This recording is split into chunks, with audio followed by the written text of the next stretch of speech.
Bien, vamos a seguir contemplando a nuestro Señor durante esta mañana. Y aunque sea Cuaresma, como es domingo, como estamos al final del retiro, vamos a entrar en algunos pasos de la resurrección de nuestro Señor, porque al fin y al cabo es donde termina todo. Y hoy, aunque sea Cuaresma, incluso el día del Viernes Santo en el que nosotros celebramos como nunca la muerte del Señor, y es un día de luto, de silencio, de lágrimas. Incluso cuando nosotros celebramos el Viernes Santo, Jesucristo está resucitado en el cielo y desde allí sigue intercediendo siempre por nosotros y llamándonos con esos lazos de amor para que lleguemos a la vida eterna. Y la vida cristiana es una vida de discípulos del resucitado. El domingo es el día del Señor porque fue el día del triunfo de la resurrección. Y vamos a contemplar.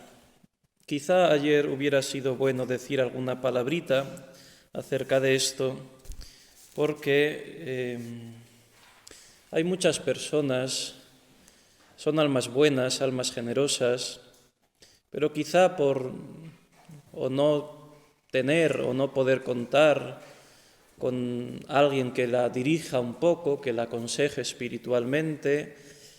Decía el padre Rollo Marín, que seguro que muchos de ustedes al menos lo conocen de oídas, un dominico enorme, un grandísimo predicador. Bueno, él decía que era muy inteligente él porque copiaba a todo el mundo. Tenía la virtud de saber copiar a todos y luego exponerlo. Y eso es lo que le hacía él inteligente, decía. Un santo varón. Y decía el padre Rollo que esto de los directores espirituales era muy necesario. Lo que pasaba que en nuestra época no había ninguno, no existían. Entonces, como no existían, pues hay que vivir sin ellos. No se trata de fabricarse un director o preguntar a cualquier sacerdote, sino, decía el padre Rollo, ¿no?, que como no lo sabía, pues hay que vivir sin ellos. Decía que era muy necesario, pero por otra parte dice, hoy no los hay. Con esa voz suya. Y a las monjas les decía, así que no consulten a ningún sacerdote, a no ser que sea de verdad. Ustedes me lo traen, yo le hago un pequeño examen y luego ya. En fin, era así el padre Rollo. Bien, bueno, pues toda la teología espiritual y los directores, cuando los había, pues nos enseñaban que la consecuencia natural de la oración más meditativa, más reflexiva, es terminar en la contemplación. ¿Y qué es esto de la contemplación? Por eso yo quería decir alguna palabrita. Y el padre Luis de la Palma, aquel que citamos ayer, uno de los grandes jesuitas, muy tempranos, muy cercano a San Ignacio, es famoso por una historia de la Sagrada Pasión, que es un libro de meditación que puede ser muy bueno para la Cuaresma porque descubre como nadie todos y cada uno de los pasos de la Pasión. Creo que modernamente está editado en Rialp o en Palabra, una de estas. Problema, yo leí esa versión y es una versión. Entonces coge el castellano del siglo de oro, de La Palma, que es delicioso, y lo pone en un lenguaje más actual, y entonces es una profanación de ese libro, porque a nuestros clásicos hay que leerlos en su lengua. Es como si uno coge el Quijote con un lenguaje para los niños de la LOCSE, como somos algunos, pues es cargarse el Quijote entero. Pues lo mismo pasa con Luis de la Palma. Si pueden leer aquel libro, pero en su lengua original, en su castellano original, pues verán que es un gran tesoro. Lavac editó un libro más gordote con las obras principales de Luis de la Palma y ahí está, la historia de la Sagrada Pasión. Bien, pues tiene él un comentario que dejó sin terminar, es solo una primera parte, es una lástima, sobre los ejercicios espirituales de San Ignacio. Se llama Camino Espiritual. Y en este comentario dice lo siguiente: es la contemplación muy semejante al modo que tienen de obrar los sentidos, porque así como los ojos se deleitan con la luz y con la vista de los campos y de los cielos y de las estrellas, y los oídos con la música suave y acordada, y el gusto con los manjares delicados y sabrosos, y todo esto sin ningún trabajo ni discurso, sino gozando cada uno de su objeto que tiene presente, Así también suele el entendimiento deleitarse con el conocimiento de algunas verdades, sin discurso ni trabajo, como si las viera, y suspenderse en algunos pasos o historias como si se hallara presente, y penetrar algunos misterios y saborearse en ellos, como si los gustara o tocara con las manos. Esto es muy de San Ignacio, como si me hallare presente, ¿no? Pues esto es contemplar, una mirada sencilla en el que yo penetro, parece que incluso estoy y toco el misterio, pero sin artificio, sin mucho discurso, sin muchas conclusiones racionales, sino simplemente el contemplar, como los sentidos contemplan un campo sin necesidad de analizar los colores o de pensar en el arco cromático, sino simplemente deleitarse con la vista del campo. Y esto es lo que necesitamos muchas veces, porque nos complicamos tanto la vida. A mí me hace mucha gracias llamarlo de alguna manera, porque en el momento pues te apena que muchas almas se crean tantos problemas de cosas que no son un problema y te vienen a explicar y te cuentan y si tal y si no sé cuál y en fin, tantas cosas que luego pues, son las circunstancias las que mandan, no se puede dar una respuesta universal y al final es todo mucho más sencillo. La vida cristiana, que es la vida, es contemplar, contemplando, inflamarse más en amor, inflamándose más en amor de Dios, obrar de manera casi connatural, fruto de no un propósito muy concreto de esfuerzos, que habrá que esforzarse, sino fruto del amor de Dios en el alma. Eso es la vida cristiana, así de sencillo. Y nosotros nos pasa como a Marta, ¿no? Marta, andas inquieta y angustiada por tantas cosas, una sola es necesaria. María ha escogido la parte mejor y nadie se la quitará. Y María siempre se ha identificado en la tradición cristiana con esa vocación más contemplativa, que no está reservada a los claustrales, a las personas consagradas dentro de un claustro, sino que todos, por el bautismo, estamos llamados a la contemplación, que es lo que nos inflama en mayor amor. Una cosa muy importante, dice San Juan de la Cruz, a quien estamos escuchando en los audios y estamos citando aquí también, en el primer libro de la Subida, o sea, cuando él todavía está planteando los primeros pasos de la vida espiritual, no se trata de los ya adelantados o perfectos, dice: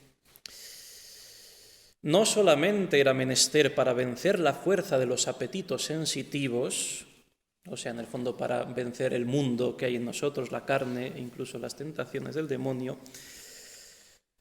no solamente para vencer la fuerza de los apetitos sensitivos, tener amor de su esposo. O sea, no basta el amor de Dios, así in genere, sino estar inflamada de amor y con ansias. Está hablando del alma, inflamada de amor y con ansias. Porque acaece, y así es, que la sensualidad con tantas ansias de apetito es movida y atraída a las cosas sensitivas, que si la parte espiritual no está inflamada con otras ansias mayores de lo que es espiritual, no podrá vencer el yugo natural. Y esto nos ocurre. Estamos aquí en ejercicios, esto parece casi el cielo en la tierra, pero esta tarde nos marchamos a casa y mañana hay que levantarse y comienza lo que San Ignacio, o al menos en la doctrina ignaciana, se llamaba la quinta semana, que es la de ponerse en marcha en el día a día. Y si el alma no está inflamada en más amor de Dios, con más intensidad que el natural, que tiende por su propia naturaleza a inflamarse en el amor concupiscible, dice San Juan de la Cruz, no podrá vencer el amor al mundo ese alma. ¿Y cómo nos inflamamos en más amor y en ansias, como dice San Juan de la Cruz? Contemplando. Por eso vamos a contemplar a nuestro Señor resucitado. Y para contemplar la resurrección, miremos el espejo purísimo y clarísimo de los ojos de Nuestra Señora, donde, dice Fray Luis de Granada muy hermosamente comentando esto, donde por primera vez se reflejó la figura radiante, llena de claridad y de juventud y de limpia hermosura de su Hijo resucitado. La aparición del resucitado a la Virgen no está en el Nuevo Testamento, pero no hace falta. Dice San Ignacio que la Sagrada Escritura supone que tenemos entendimiento y a cualquier persona con un mínimo entendimiento comprende que a la primera a la que se tiene que aparecer el Señor, pues es a su Madre Santísima, la Virgen. Se apareció a la Virgen María, dice San Ignacio. Esto, aunque no lo diga la Escritura, se da por supuesto al decir que se apareció a tantos otros, porque la Escritura supone que tenemos entendimiento, como está escrito. ¿También vosotros estáis sin entendimiento? Entonces, durante esta mañana vamos a mirar a María, pero desde el prisma que también meditábamos en el día de ayer, porque ya decíamos, sufre más quien tiene más capacidad de amor, y la capacidad de amor de la Virgen es casi infinita, porque está tocando los límites de la divinidad. Cayetano, Tomás de Vio, aquel gran comentador de Santo Tomás, en el siglo XV y ya mejor el XVI, dice eso, ¿no? Que María toca los confines de la divinidad. Por lo tanto, podríamos decir que es no infinito porque es una criatura, pero es casi infinito el amor de María. Y si a más amor, más sufrimiento, ¿cuál no sería? Dice Ligorio que si se pusieran en una balanza todos los sufrimientos de todos los mártires, de todas las almas buenas que han sufrido por Dios a lo largo de toda la historia, y en otras se pusieran los de Nuestra Señora, el segundo platillo se inclinaría más, porque la Virgen, como amó más, sufrió más. Lo decíamos ayer también con Teresita, y esto no supone victimismo, no supone, en fin, sino que el amor todo lo transforma. He llegado al punto de no poder sufrir, me es amable todo sufrimiento. Y dice también, muy como es Teresita, dice, yo no lo entiendo, viene a decir con otras palabras, ahora no las recuerdo, pero si el Señor no me cambia el corazón, no entiendo cómo podré estar en el cielo, porque aquí en la tierra yo ya he abrazado el sufrimiento, entonces no comprendo un cielo sin sufrimiento. Son estas expresiones de los santos que, como los conceptos humanos son tan imperfectos, tienen que decir cosas que parecen locura, ¿no? Un día sin sufrimiento es un día perdido, decía Teresita. Pero fíjense, esto no significa que nosotros tengamos que fabricarnos el sufrimiento, que tengamos que, de manera artificiosa, sino que el Señor nos va conduciendo por los caminos que Él quiere, ¿eh? No somos nosotros los que buscamos, hay que dejarse llevar por Él, ¿no? Hay que dejarse ceñir y dejarse llevar.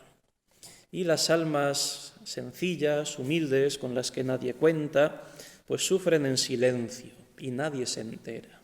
No les cuentan ni se hacen las víctimas, sino que gozan de esa soledad del corazón con Cristo paciente, dolor con Cristo doloroso, quebranto con Cristo quebrantado, porque si nos compadecemos con Él, también conresucitaremos con Él, por utilizar el lenguaje de San Pablo. Y así la participación en las alegrías verdaderas será fruto de la participación de los sufrimientos verdaderos, no los míos, sino los de nuestro Señor. Así lo cantaba una carmelita descalza. En soledad y en olvido puse mi nido de amores, y de pronto este desierto se me ha cuajado de flores, flores que nadie ve deshojar, flores que al mundo han de salvar.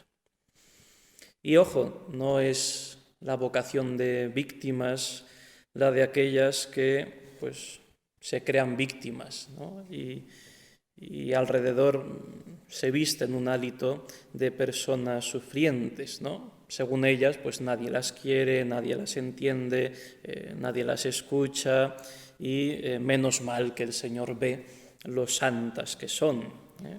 Esas víctimas que están constantemente aspirando el aroma de la propia perfección o del propio sufrimiento, ¿no? Veíamos como María no aspira a su propia amargura nunca, ¿no? Ella enseguida todo eso está envuelto en amor y tiene una proyección eclesial como madre de los apóstoles y de toda la Iglesia. Eso es la verdadera vocación de víctimas, ¿eh? De estas otras que nos libre el Señor, ¿eh? Porque son cabezas que, a no ser que cambien y Dios haga un milagro en ellas, pues no hay mucho que hacer, es picar piedra. Y bueno, pues como las prácticas cuaresmales, ¿no? Entra en tu cuarto, reza a tu Padre que está en lo secreto, en lo escondido, y tu Padre que ve en lo secreto y en lo escondido te lo pagará. Bien, pues esta es María, Conferens in corde suo, decíamos, dando vueltas a su corazón, no como aquellas almas obsesivas, sino olvidada de sí, ¿no? Hay que aprender a callar internamente. Hay gente que a lo mejor no lo expresa, pero internamente tiene esta vocación de victimista, ¿no? También hay que aprender a callar por dentro y en ese silencio contemplar. Y contemplando, inflamarse en amor, y inflamándose en amor, obrar. Hay muchas ocupaciones en la vida, pero solo una preocupación, que es la de María. Ha escogido la parte mejor, nadie se la quitará. María de Betania. Bien, pues como no podemos dudar en que se apareció a María en primer lugar, tampoco podemos dudar, mucho menos, de que María sabía, porque había escuchado tantas veces al Señor y lo llevaba a la meditación del corazón, que su hijo iba a resucitar. Ignora el cómo, el cuándo, el dónde. María no se ase a las circunstancias externas, que es a veces lo que frena también nuestra perfección. Y nos ponemos, ¿y si fuera una situación distinta? ¿Y si las circunstancias fueran otras? ¿Y si esta persona fuera? ¿Y si yo fuera? ¿Y si Dios me hubiera dado estos talentos que veo en esa persona? Y al final todos son isis, y no nos lleva más que a hinchar, sin darnos cuenta incluso muchas veces, el amor propio, y olvidamos el amor de Dios. Queremos saber todo, controlar todo, tener todo previsto. Dejemos a Dios hacer. Dejemos a Dios hacer y nos sorprenderá, porque cuando cambia nuestros planes, los cambia por unos mucho mejores. Que Él los haga, que es el que sabe. Hay que reírse un poco también de nosotros. Todo esto está dentro del mismo paquete.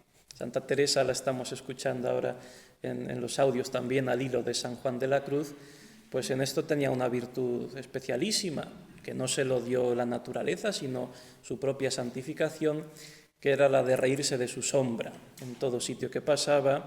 Y es curioso que la mejor manera de hacerse amigo de Santa Teresa era ponerla a caer de un burro. Si tú la criticabas, la insultabas, la calumniabas, seguramente ella lo dice en alguna ocasión, que tomaba un especial cariño a esas personas. Si la providencia hacía surgir un encuentro, esas personas quedaban conquistadas. Santa Teresa robaba todos los corazones que iba tocando, especialmente los de muchos de sus detractores. Creo que era ayer que nuestro querido padre eslovaco, tan gracioso y tan grande como es, pues escuchábamos en los audios del comedor aquel encuentro entre San Juan de la Cruz tan joven, todavía Juan de Santo Matías, y Santa Teresa en el locutorio de Medina del Campo. Y entonces decía el audio que Santa Teresa le habló como ninguna mujer le había hablado, ¿no? Y nuestro querido amigo pues se reía y toda la mesa se movía. Bien, pues es que esto era Santa Teresa. Ella se reía de ella misma, de su sombra, porque vivía en Dios, y entonces iba robando todos los corazones, porque el bien bonum est diffusivum sui, dicen los clásicos, ¿no? El bien es difusivo de suyo. Es verdad que cada uno tiene su carácter, su temperamento, su propia vocación. La de Santa Teresa era una vocación universal también para iluminar a toda la Iglesia, pero es que si no construimos nuestra vida, dice Santa Teresa, también una expresión muy suya, en aquellos castillos humanos, esos reinos de los hombres que llama ella, que están sobre palillos de romero seco, que ensoplando un poco luego se caen, o sea que enseguida se tiran. Son como castillos de naipes que en cuanto y todo se viene abajo. Y eso es lo que a veces nos construimos un poco bajo capa de bien, ojo, bajo capa de seriedad y de reciedumbre y sí, hay que ser recios y ese castellano viejo de Santa Teresa que llevaba también, pero no es óbice para tener esa no tensión interior, sino esa dulzura de la contemplación que me lleva pues a sacar provecho de todo, porque a los que aman a Dios todo les sirve para el bien. Bueno, pues entremos en la contemplación de Nuestra Señora, después de estos prolegómenos tan largos. Composición del lugar. El domingo, antes de salir el sol, de madrugada, pues estaría la Virgen orando en su cubículo y siente la presencia cercana de su Hijo.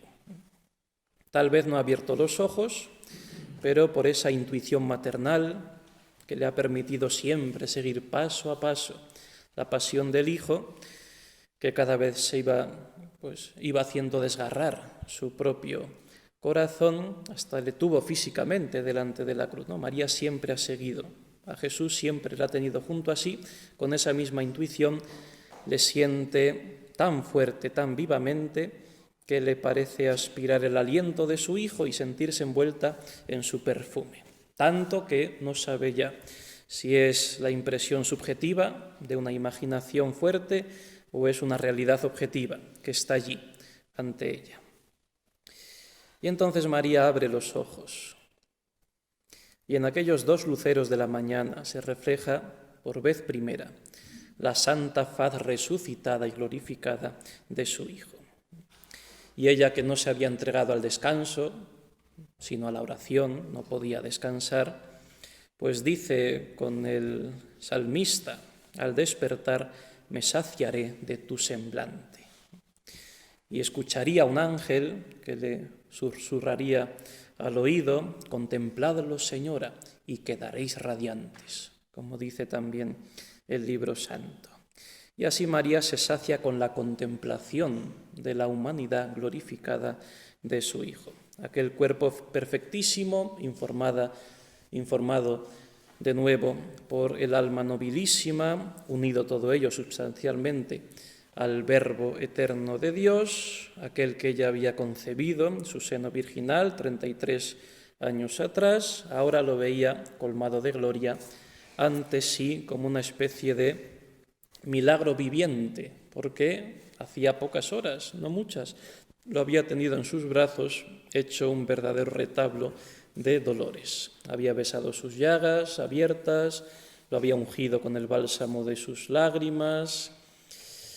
Sintiendo que le arrebataban de las manos aquel tesoro, había visto ser llevado a su hijo muerto en brazos de Arimatea y de Nicodemo y de Juan quizá, y cerrar la piedra del sepulcro. El grano de trigo caía en el surco para producir el 100 por 1. Ahora lo ve vivo, palpitante, un corazón viviente junto a sí. Y entonces a María no se le ocurre ponderar lo que ha sufrido, ni tampoco detenerse en paladear su gozo para su propia satisfacción, de nuevo. Ni en las congojas, ni en las alegrías María es mirarse a sí misma, sino que se sumerge en el gozo de su Hijo. El verdadero amor es llorar con el que llora, gozar con el que se goza. Y María, como no ha hecho nunca su propia voluntad, porque aprendió ya a no tenerla, pues puede contemplar con fruto la humanidad glorificada. Ella se ha visto anegada en un mar de quebranto, de padecimientos, y ahora se ve sumergida en el océano del gozo de su Hijo, al que por primera vez en su vida contempla como Hijo del Dios vivo, porque su humanidad refleja, hasta donde puede ser esto posible, la gloria infinita de Dios que antes, por la ley de la encarnación, había quedado como ocultada en aquel niño y en aquel hombre.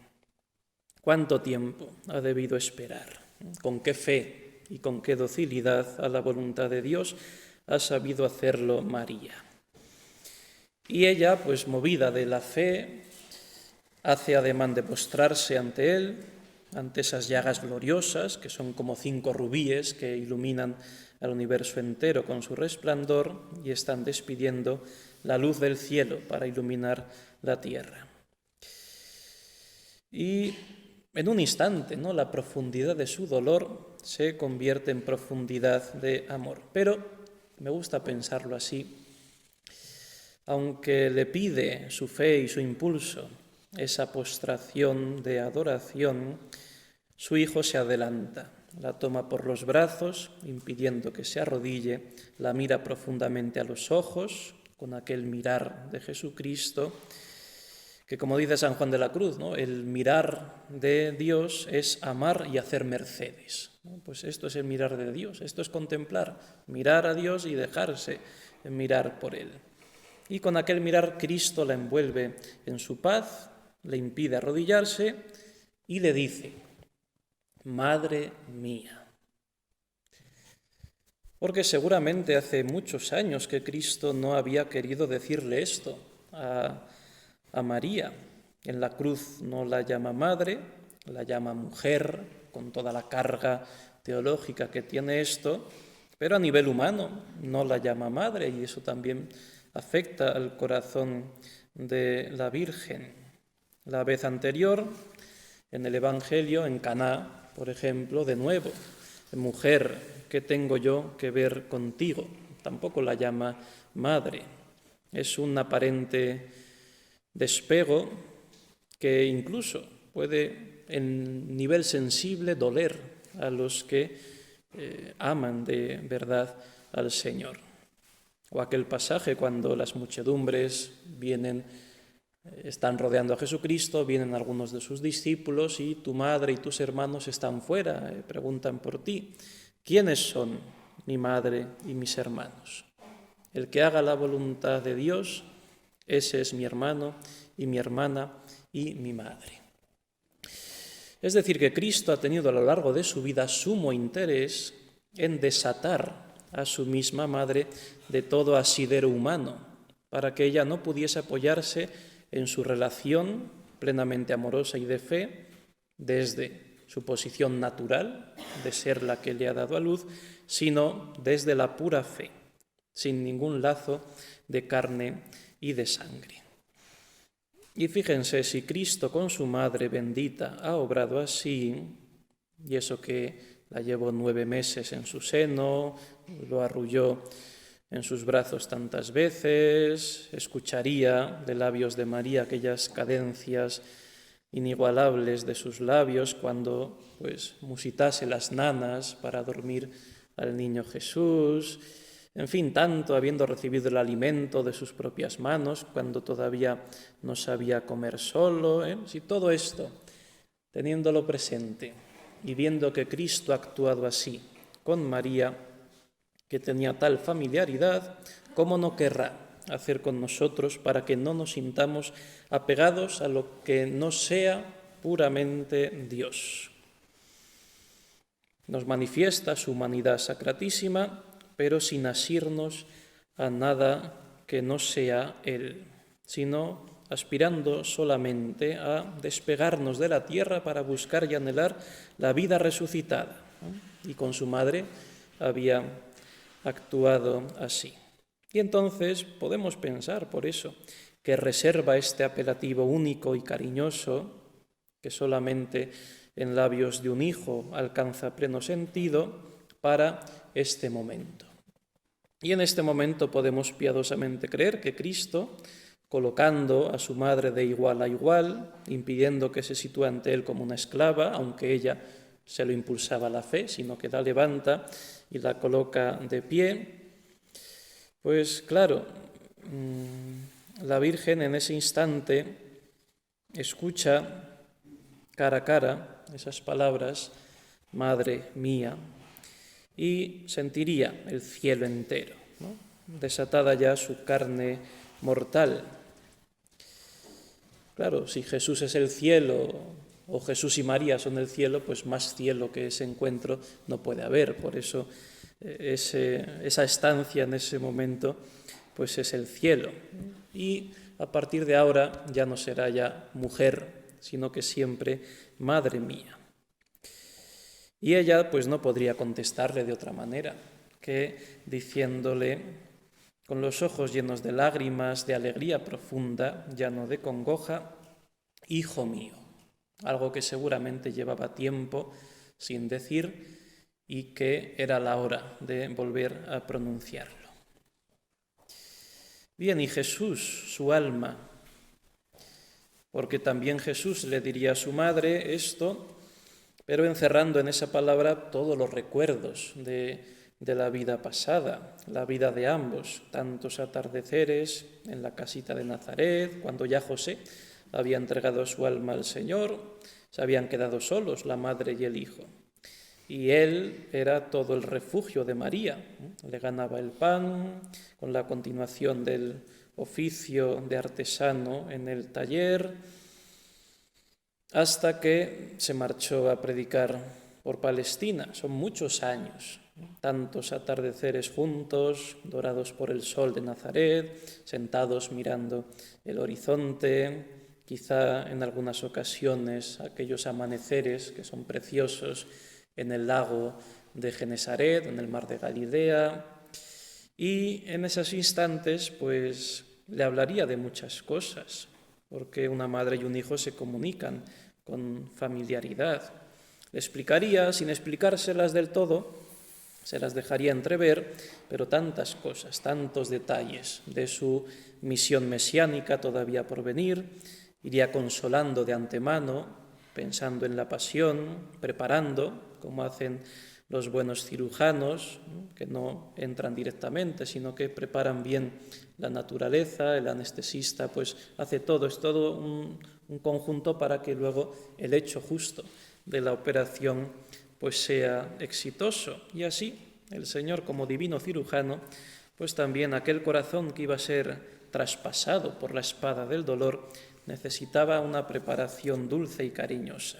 ¿Cómo no recordar aquel momento en la despedida, cuando Jesucristo en aquella tarde, ya sin decirle nada, porque estaba todo dicho y María ya se lo esperaba, no necesitaba ni tampoco las pedía explicaciones? María era así, no es como esas madres posesivas que no dejan a sus hijos ser ellos mismos y al final hacen que el hijo crezca con unas taras que las va arrastrando durante toda su vida por un afán de posesividad desordenado. De esto hay mucho, tristemente, y solo que bajo capa de bien y con buena intención, y en fin, luego todos.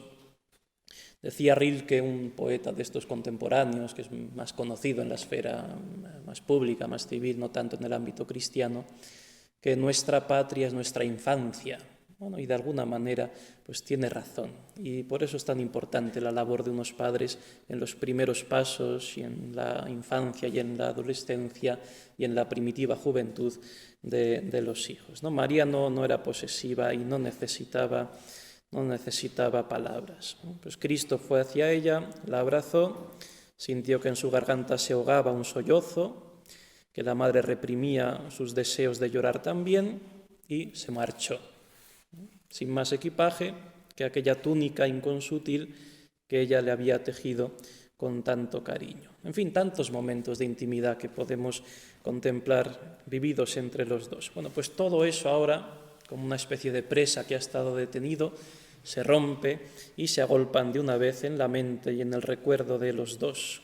Cristo también tiene memoria humana, no la pierde por ser Dios, y también su inteligencia meramente humana pues va creciendo al margen de sus ciencias beatífica y de su ciencia infusa. Tiene una ciencia humana progresiva como la nuestra. Y pues el abrazo suyo balbuciría algunas palabras porque siente también deseos de expresar con alegría y con lágrimas de alegría ante su madre todo lo que lleva en el corazón. Y entonces, después de decirle eso, madre mía, pues pronuncia solo una palabra: gracias. Y con esa palabra le hace sentir que todos los esfuerzos y sufrimientos, todas las lágrimas a escondidas, todas las angustias que ella ha padecido a lo largo de su vida por su hijo, que quizá ahora ella ni siquiera recuerda porque no lleva cuentas, no las está recordando, él le hace sentir que todo eso lo tiene escrito en su corazón. Todo está escrito en el libro de la vida, que es el libro de Dios. Y todo eso Dios no se olvida nunca de nada. Y por todo eso le da las gracias. No solo como hombre que recoge el impulso de un agradecimiento a sus 33 años por su madre que le ha dado a luz, sino que es Dios quien le está dando las gracias a una criatura. Y María es feliz con esta palabra. No anhela nada más, no necesita nada más, no desea nada más.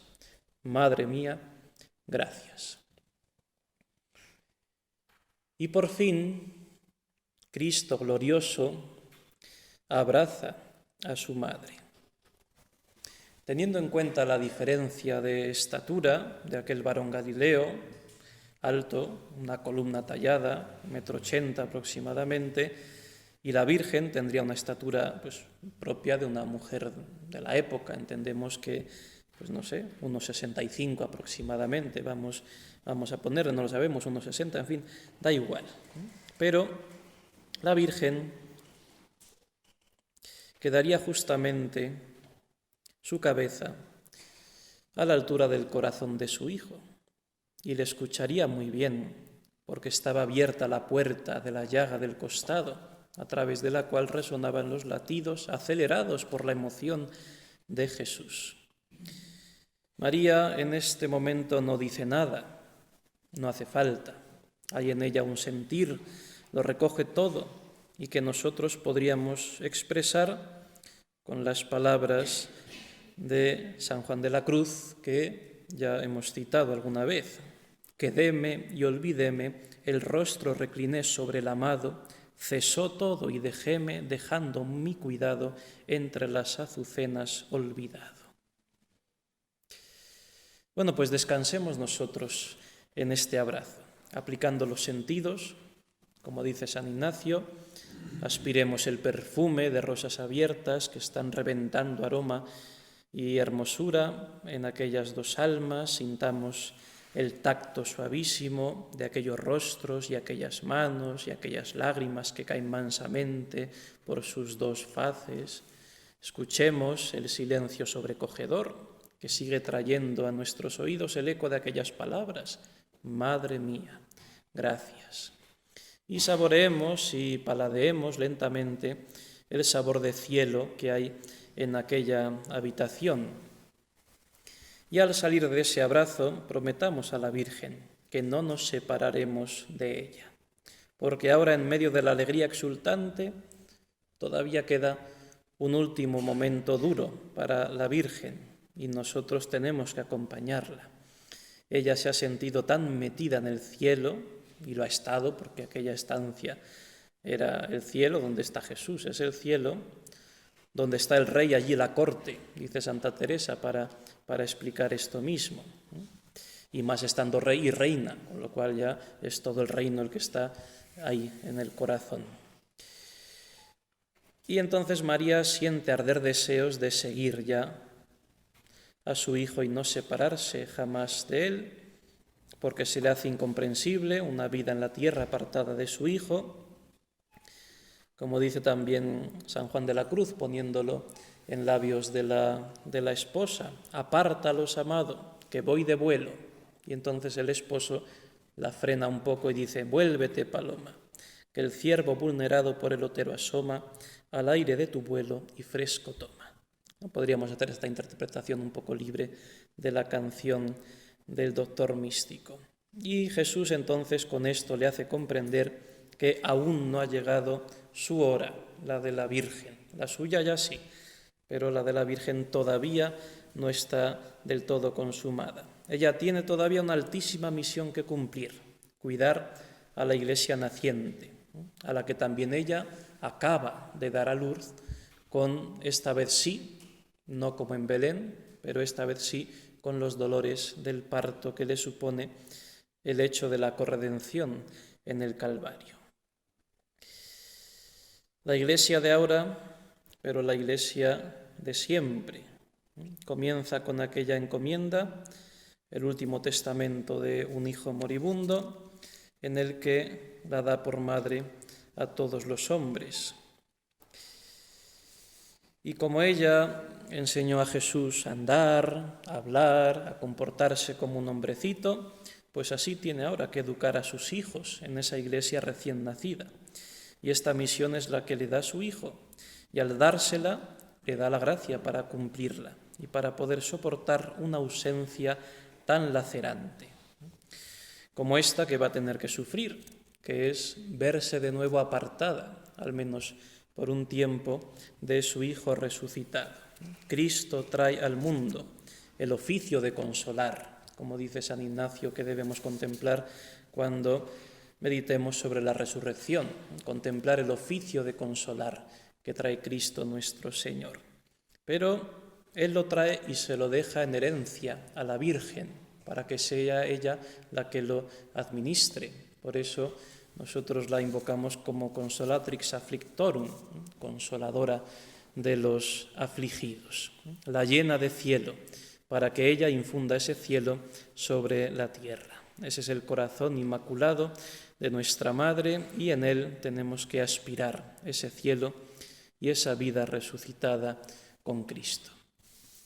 Pues quedémonos aquí, simplemente acompañando a María y a Jesús en este encuentro, estando con advertencia amorosa, con sosiego de entendimiento cuando no pueda meditar, dice San Juan de la Cruz, aunque le parezca que no hace nada, hablando de la contemplación, porque así, poco a poco y muy presto, se infundirá en su alma el divino sosiego y la paz, con admirables y subidas noticias de Dios, envueltas en divino amor, y no se entremeta en formas, meditaciones, imaginaciones o algún discurso, porque no se desasosiegue el alma y la saque de su contento y paz, en la cual ella recibe desabrimiento y repugnancia. Y si, como habemos dicho, le hiciere escrúpulo de no hacer nada, advierta que no hace poco en pacificar el alma y ponerla en sosiego y paz sin ninguna obra o apetito. Esto es la contemplación. A veces puede parecer que nos tiramos tiempos delante del sagrario o en otra habitación, en otras circunstancias, y que no hacemos nada. Pues dice San Juan de la Cruz, no hacemos poco en pacificar el alma y volverla siempre a Dios y en Dios, para que desde allí sea inflamada en esos amores más grandes y desde allí entonces cambia todo. Por eso decía San Agustín, ama y haz lo que quieras. Porque si es verdadero amor, que es el de Dios infundido en el alma, de ahí ya pues sale lo que queramos. Y lo que queramos será siempre, porque procede de ese amor la santísima voluntad de Dios. María Santísima nos conceda contemplar así siempre los misterios de nuestra fe. Dios te salve María, llena eres de gracia, el Señor es contigo, bendita tú eres entre todas las mujeres, bendito es el fruto de tu vientre Jesús.